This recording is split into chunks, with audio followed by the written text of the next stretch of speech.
answering, that'd be awesome.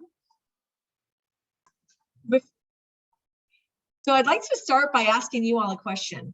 And if you could just kind of popcorn your answers. What do you think is the #1 high payoff activity in your business? Just shout it out. Conversations. Relationships. Inviting to events.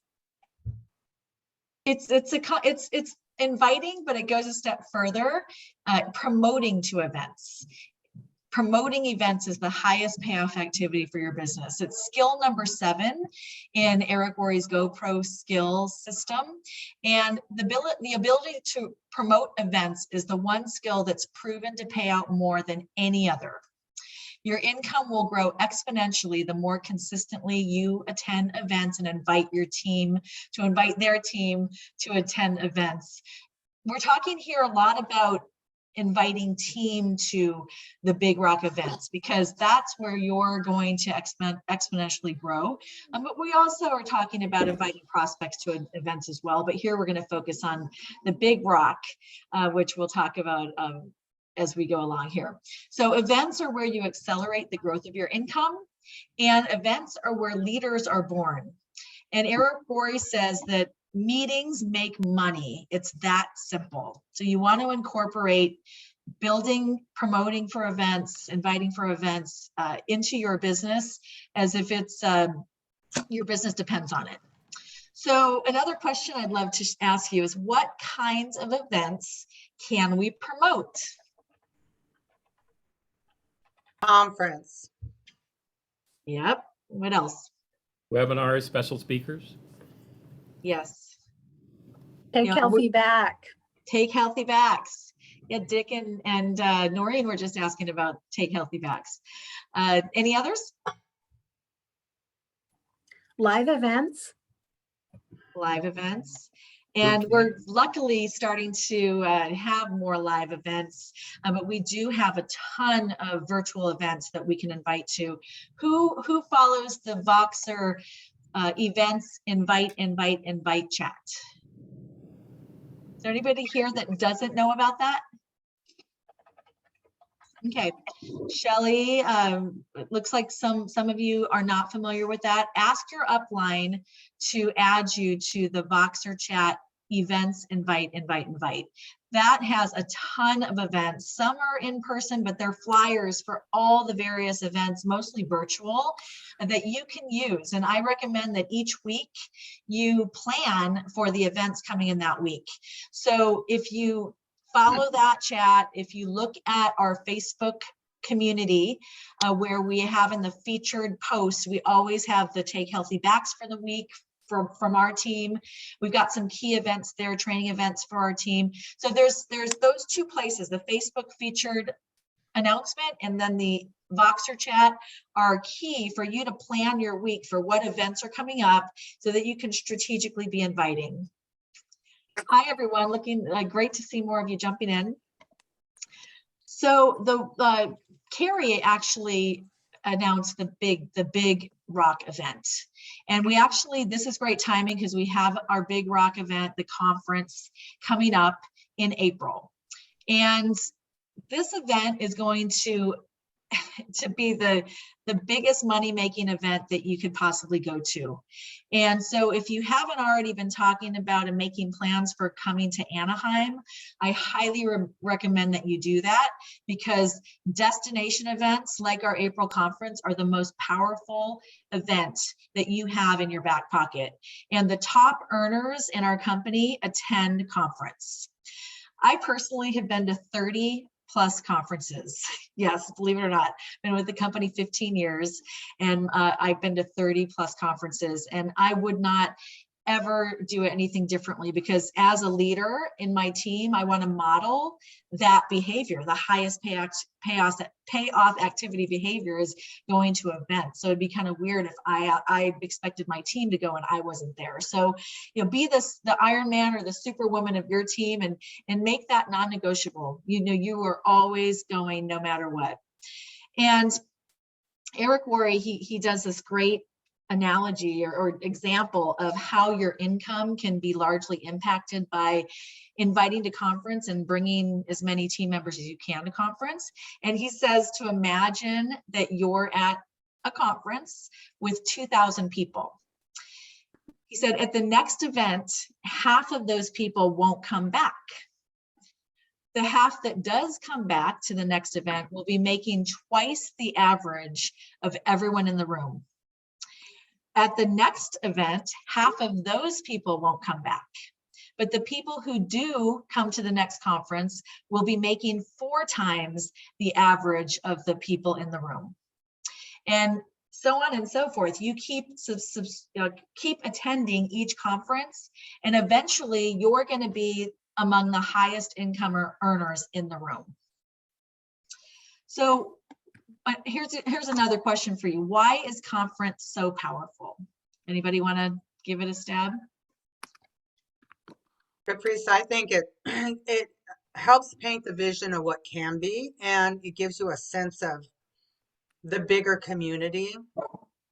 And it's just a beautiful environment. Like, you just get so excited and so pumped up from being around all these positive people. It's pretty amazing. Absolutely. It can also be third-party validation. Mhm. You know, you might have told them about this and that, but when they see it for themselves and see all these other thousands of people excited about it, you know, it's more exciting than just hearing a friend talk about it. Right. Any others? Okay. Well, you know, the other thing too, Caprice, just because the last couple of years have looked a little different, you know, even when there's somebody that has a smaller team event in their home, or they're doing, you know, they're watching the conference online, it's still that getting together and being as the work and being there as a team. And I think for a lot of people, that has really helped in the last couple of years, as we've kind of worked our way through different guidelines that's been going on. So Yeah, that's true. That's true. And what Leslie said about just the validation, it's called, Eric Worre calls it social proof, that you're in this group of thousands of people, and you are in this community of people. And I'm sorry, my dog decided to bark right now, but you're in a community of thousands of people, and it's social proof that you're in the right place at the right time. And the validation from other stories that you hear and your team hears. And hold on one second.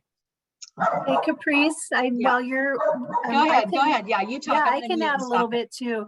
I think there's something so powerful about seeing these really big name speakers in person.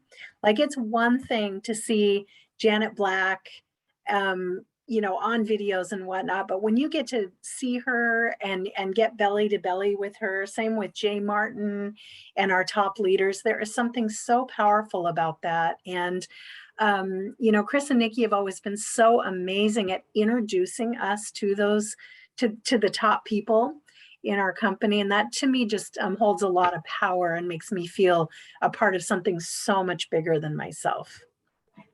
Absolutely. I was coached years ago that when you go to a event like conference or any event, that you want to approach 3 people you admire in the room, and national marketing directors. You know, who do you admire? And when you're at a conference, make it a goal to go up and ask them, you know, what are your top tips?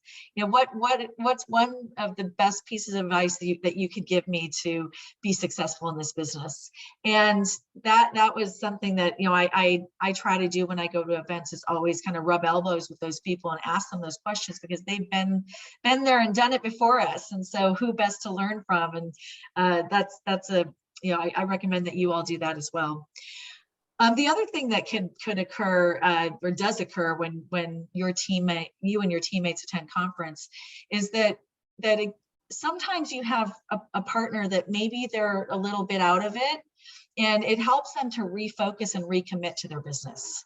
So always invite even the people that maybe aren't as active, reach out to them. It's a great excuse to have a reason to reach out to them, just to say hello, let them know you care and you're thinking about them, and invite them with enthusiasm, because you never know, they might come back and be your fastest runner.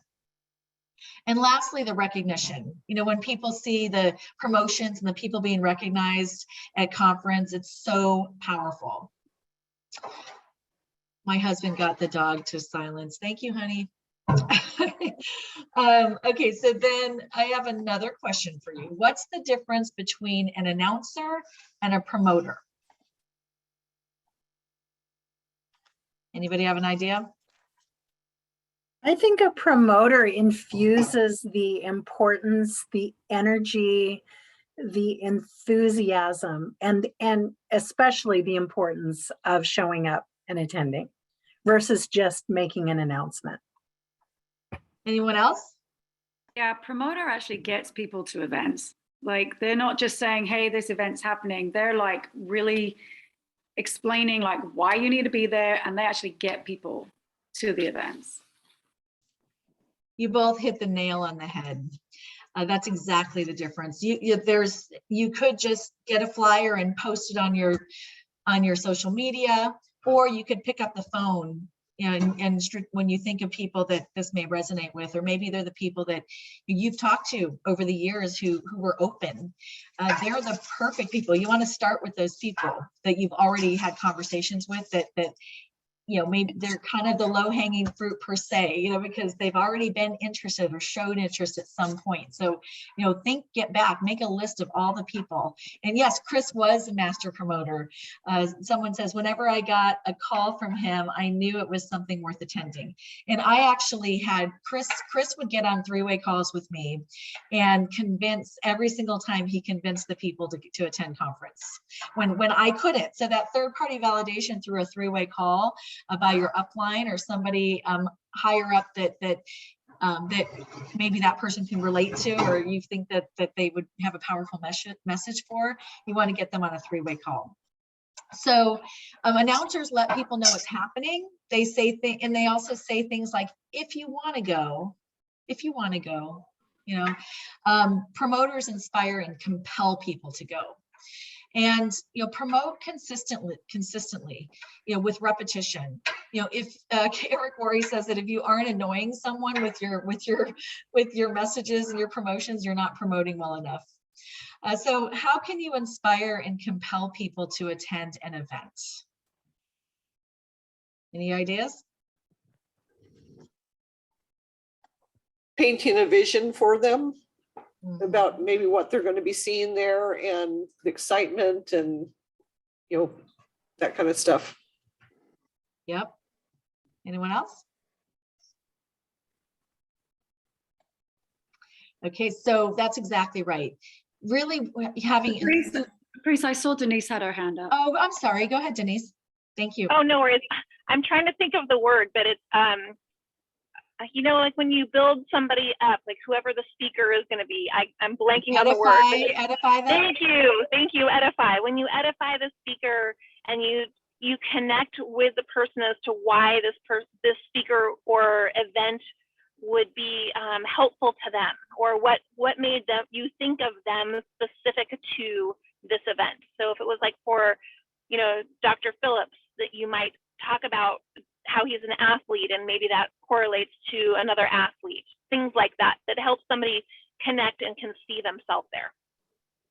I think the other thing too is that if you've connected with a speaker, your enthusiasm comes through when you're speaking about them and sharing that with the prospect that you're promoting to go to the event.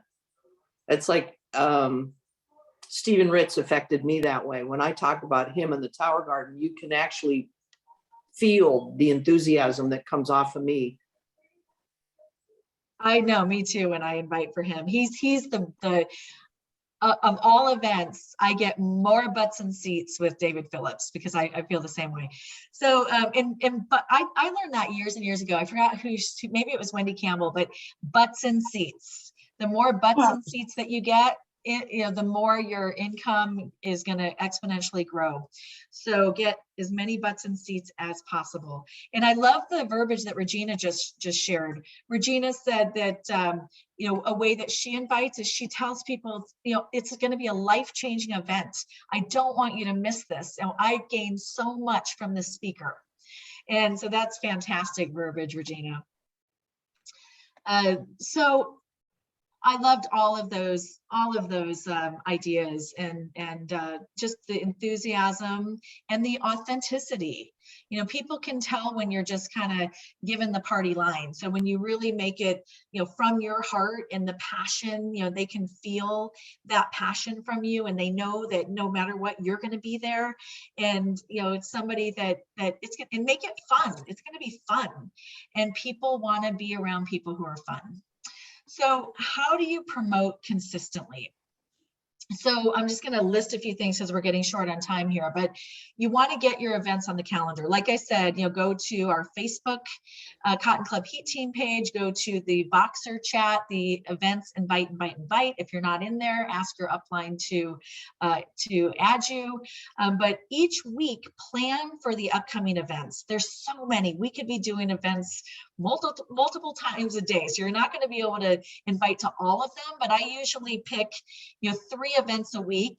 And that I, when I look at a flyer and I actually think of people, like if it's a, someone that's an athlete, or if it's someone that's a yoga instructor, or it's someone who's a nurse, it'll just pop into my head and I'll invite those people. I don't invite the same people to every event because then that can get really annoying, but I'm very strategic about the people that I invite to each event. And so ask your team to do the same thing. Coach your team on this, because if your team's doing it, guess what? If you're doing it and you're getting 5 people to an event, great. But if your 5 team members are also getting 5 people to an event, now you've got 30 people on your team at that event. So really pass this on to your team. Don't hold it, just close to your vest where you can't help them grow. So those are kind of key ways that I strategically promote events. Now, we love the Eric Worre Go Pro phrase, if I invited you to this amazing event, would you? And so I always use that, if I, would you? And I typically don't send the flyer until they tell me yes to that answer, because you're basically giving them a call to action. They're not going to ignore you if you're asking them a question. If you just send them a flyer, then there's no call to action. They get a ton of other promotions and they're not going to answer, but they're not going to ignore you when you ask a question. So, say, would you take a look at the time frame? I would, I think you'd really enjoy this. If I sent you the flyer, would you take a look at it and let me know if you can make it? When they say yes, then you send the flyer. And then here's some tips for not shying away from just being a little bit persistent about getting them to go. Expect them to say yes. A lot of times we all expect a no, right? So we get worried and concerned, or we get nervous about inviting. Expect them to say yes. Also help them find a way to say yes. So a lot of times people give you excuses that they can't, they're too busy, they can't get a babysitter, they can't afford it, whatever, but don't accept their first excuse. Eric says, tell your story, but don't buy theirs. So find a way to overcome the objection. And that's marketing and sales 101. And there's a ton of people finding ways to overcome objections, and you can too. And then have posture, have your right energy when you're approaching them, be that authentic, excited human with enthusiasm and desire to help possibly change their life by inviting them to be with you. And then ask for the commitment. A lot of times we don't put we just say, okay, well, that sounds good, you can go, but they don't commit to us. So, when they're sounding like they want to come, you're like, let's do it. I'll register you now. You're going to love this. Can I count on you to be there? And then of course, lots of compliments. You want to, when you're inviting them, all those reasons why you want them to be there, how great a person they are, how you love their energy, how you think Nikki will love them, how you're excited because they're so fun, all those things that are just going to make them feel warm and fuzzy and want to go.